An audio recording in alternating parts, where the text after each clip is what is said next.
Neighbors' yoga classes keep spilling into my backyard.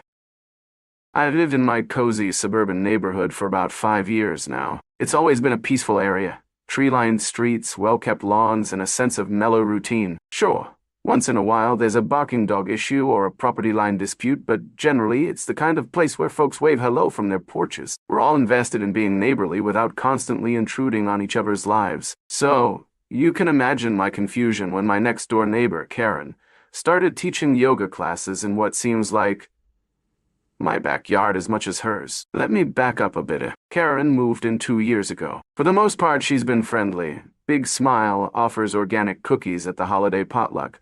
That sort of vibe. She's into holistic living. She grows kale, brews her own kombucha, and does daily meditation at sunrise. Nothing wrong with any of that, right? I considered it a welcome dash of health enthusiasm in the neighborhood. Then, about 4 months ago, Karen decides to run actual yoga classes. At first, I thought that was neat. She has a 9-to-5 job on weekdays, but on Saturdays, she'd host these small gatherings in her backyard, sharing yoga practice with a few friends or paying clients. I'd see a couple of folks in stretchy pants, flipping out their mats, doing sun salutations across the fence. No big deal from my vantage point. Just a group quietly stretching and breathing. There's no law saying you can't do yoga in your backyard. Right. For a little while, it was charming. Every Saturday morning, I'd be sipping coffee on my patio and I'd hear gentle sounds drifting over the fence. It was almost relaxing, honestly. But the situation started evolving.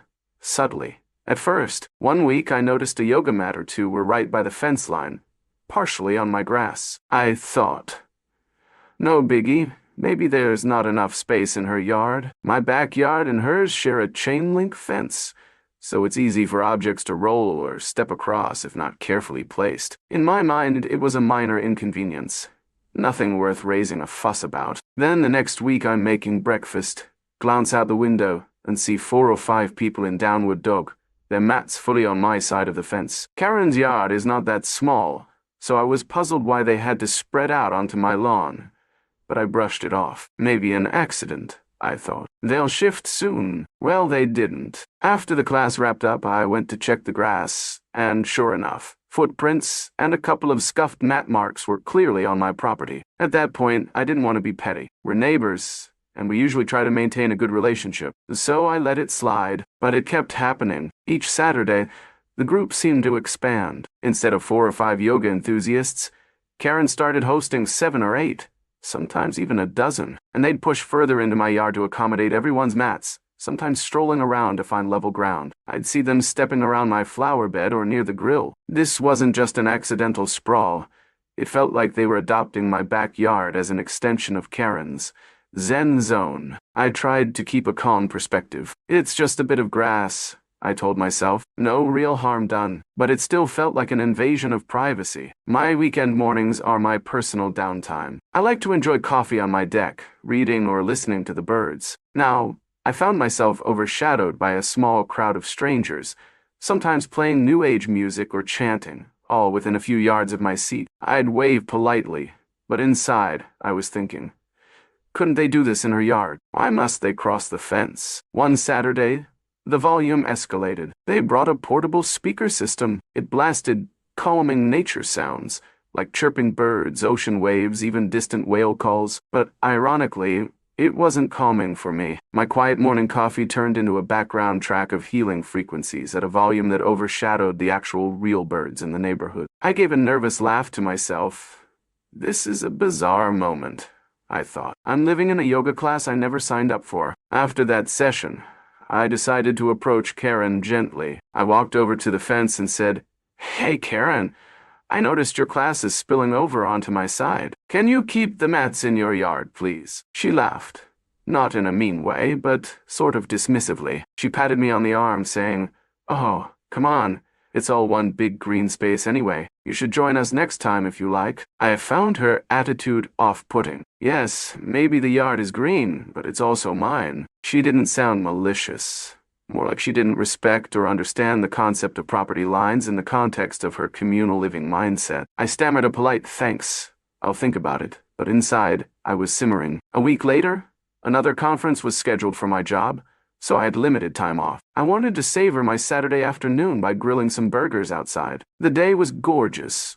Bright sun, mild breeze, perfect barbecue weather. I set up my grill, got the coals going, marinated the patties, imagining a nice, quiet lunch with a cold drink. Then, halfway through the process, I sniffed the air and realized there's incense drifting all around. I turned to see Karen's class forming once again, and this time they've brought incense sticks, or maybe cones. I'm not certain. The pungent, heady smell of sandalwood or patchouli or something else permeated the entire yard. I coughed, my eyes watering a bit. The group was spread out across half of my lawn, mats laid in neat rows, the speakers softly echoing, chanting music. I marched over, trying to remain calm but firm. I said, "Karen, could you guys please move back onto your side? I'm kind of grilling here, and the incense is a bit overwhelming." She looked at me like I was some heartless killjoy. She rolled her eyes in a playful way and said, "It's just incense. We're only here for an hour. Why are you so territorial about nature? We should appreciate this community vibe." I tried to say something else, but she had already turned to her class, telling them to settle into mountain pose or whatever. I trudged back to my grill, exasperated, feeling like an intruder in my own space. As I stood flipping burgers, I couldn't help feeling self-conscious. They were maybe 20 feet away, chanting or humming, occasionally glancing my direction. The smoke from my grill mixed with the fragrance of their incense. Burgers plus patchouli.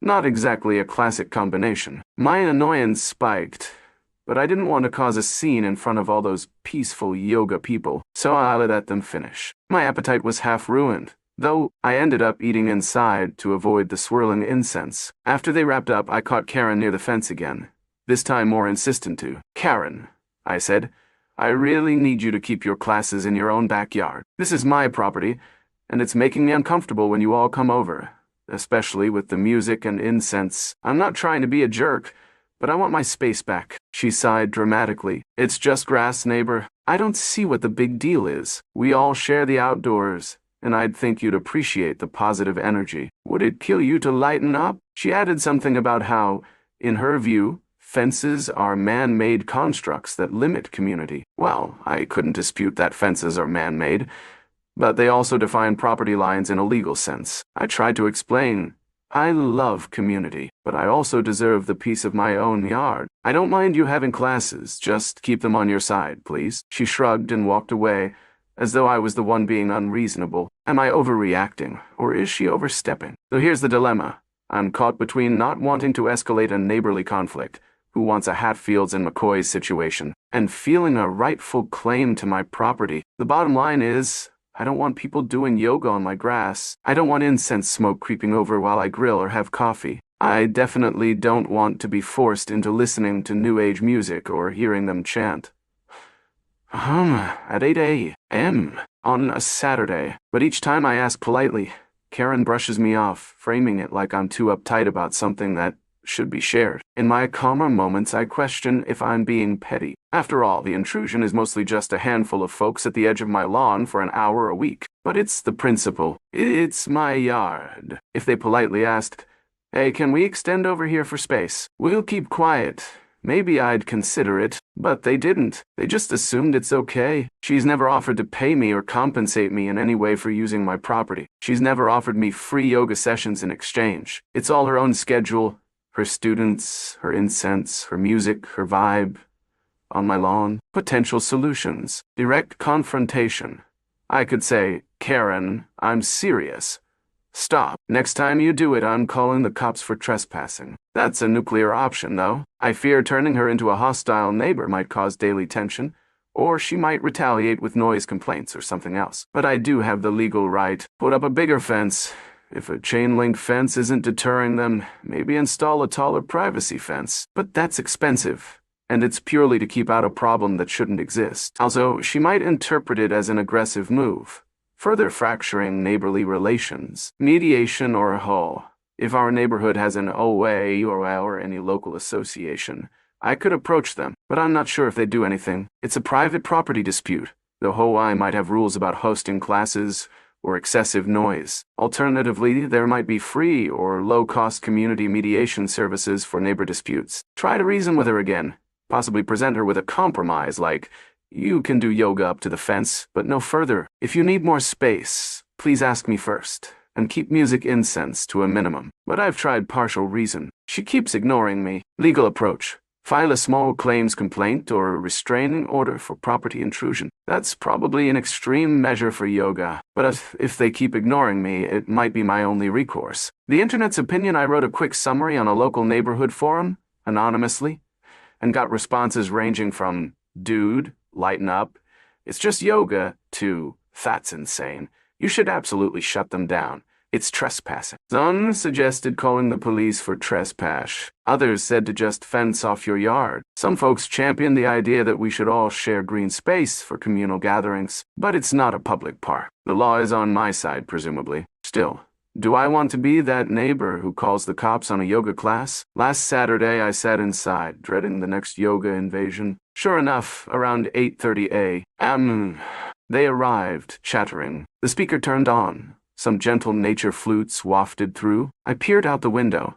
They were fully on her side this time, maybe because it had rained the night before, and the drier area was on her turf. But 15 minutes later, as the group expanded, they drifted onto my grass again. Incense, chanting, everything. I clenched my fists, trying not to rage. Do I stomp out there and push them off my property? That felt too dramatic. Instead, I slipped out the front door and just took a drive to a cafe. Which is insane. I'm exiling myself from my own yard to avoid conflict. That's not okay. So, that's the story. Karen's yoga group has colonized half of my backyard each weekend. She says I'm being a negative Nelly, that I should appreciate the community vibe, that I'm too territorial about nature. But from my perspective, I want my property respected, especially if she's hosting paying clients or even just big friend gatherings. Incense, music, and a dozen sweaty yogis on my lawn is not how I envision my Saturday morning. I'm leaning toward a direct, final talk with Karen, telling her point blank, this stops now, or we escalate. But I also wonder if I'm overreacting, being petty about grass usage. Could we find a friendly compromise? Possibly. But she's shown minimal inclination to compromise so far. She shrugs me off with spiritual platitudes. My patience is wearing thin. Maybe I'm not crazy and she's indeed overstepping. Or maybe I'm too sensitive about an hour of mild intrusion. The question is, am I justified in wanting to reclaim my yard fully? Or am I overreacting to what some see as a harmless yoga session? More than that, is it truly harmless if it's become a source of stress every weekend? Advice from well-meaning neighbors includes having a calm conversation, maybe with a third party present, or politely but firmly insisting on a boundary. If Karen respects that, great. If not, I may have to take official steps, be it an OR complaint or city ordinance for trespassing. I'd hate to go that route, but I also hate feeling powerless in my own home. No matter how zen she claims to be, it's not very zen to ignore someone's property rights and comfort. Namaste means, the divine in me sees the divine in you, but I guess in Karen's dictionary, it means I see your lawn as part of my personal yoga studio. All jokes aside, I'm just tired of the weekly invasion. I just want a peaceful Saturday morning again. So, that's my IO. I want to ask my neighbor to stop holding her yoga classes in my backyard. She thinks I'm the bad guy for spoiling the community vibe. Internet. Do you think I'm being petty? Or is it time to drop some spiritual tough love on her healing frequencies? Because right now, the only frequency I feel is the frequency of my annoyance every time I see that speaker and those incense sticks. And I'd rather not brew a full-blown neighbor war if a polite boundary can be set. But is it too late for polite? Anyway, thanks for reading. Any suggestions or experiences dealing with neighbors who think communal yard is more important than property lines are very welcome. Until then, I guess I'll practice my own deep breathing. Just not while they're chanting on my grass. Cheers, and hopefully next Saturday I can enjoy my coffee without a chorus of alms. Yeah.